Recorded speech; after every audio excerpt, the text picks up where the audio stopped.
না, অভিষেক ব্যানার্জি কখন ঘুমোতে পাচ্ছেন এবং কেন ঘুমোতে পাচ্ছেন না সেটা আমরা বুঝতে পেরেছি। সিবিআই তদন্ত যখন এগোচ্ছে এবং এই চাকরি দুর্নীতির তদন্তের যখন অ্যাডিশনাল চার্জশিট জমা পড়েছে, ওখানে যখন অভিষেক ব্যানার্জির নাম থাকছে, তো এটা খুব ন্যাচারাল যে অভিষেক ব্যানার্জির রাতের ঘুম উড়ে যাবে। তো সেটা 60 লক্ষ মানুষের জন্য হোক, না 60 লক্ষ টাকার জন্য হোক, না 60 কোটি টাকার জন্য হয়েছে, সেটা আগামী দিনে জানতে পেরে যাব এবং সেটা খুব দ্রুতই আমরা জানতে পেরে যাব। সিবিআই এর তদন্ত চলছে এবং খুব মানে সাধারণ মানুষও খুব হোপফুল যে আগামী দিনে 60 লক্ষ টাকা না 60 কোটি টাকা না 600 কোটি টাকা দুর্নীতি, চাকরি দুর্নীতি, না আরো বেশি 3,000 কোটি টাকা, সেই সংখ্যাটাও আমরা জানতে পেরে যাবো। অহংকার কার আছে না আছে সেটা সাধারণ মানুষ দেখেছে। অভিষেক ব্যানার্জি যার লাইফস্টাইল, এখন একজন মানে সেই ঘরের মধ্যে কারোর এসকেলেটর থাকে, কেউ ভ্যাকেশনে যান বিভিন্ন দেশ বিদেশে ঘুরুক, তো অহংকার কার আছে না আছে সেটা সবাই জানে। তৃণমূল কংগ্রেসের এত সিন্ডিকেট, এত তাদের হারমাত বাহিনী, তাদের সরকার, তাদের পঞ্চায়েত, তাদের জোর জবরদস্তি, তাদের জুলুম, তাদের পুলিশ প্রশাসন, সবকিছু সত্ত্বেও 50 লক্ষ সমর্থক প্রাইমারি মেম্বারশিপ তৃণমূল কংগ্রেসের নেই।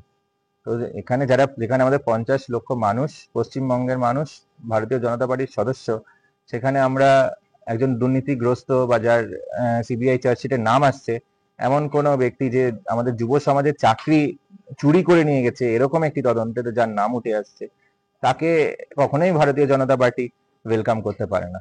তবে এটা অভিষেক ব্যানার্জি হয়তো স্বপ্ন দেখছিল বা কিছু একটা ভাবছিল যে ও কোনোভাবে, কারণ কেউ তো জিজ্ঞেসই করেনি যে তুমি বিজেপিতে জয়েন করছি, কিন্তু হঠাৎ করে কেন বলতে গেলে, সেই ঠাকুর ঘরে কে গেছে, আমি তো কলা খাইনি ব্যাপারটা হয়ে গেছে।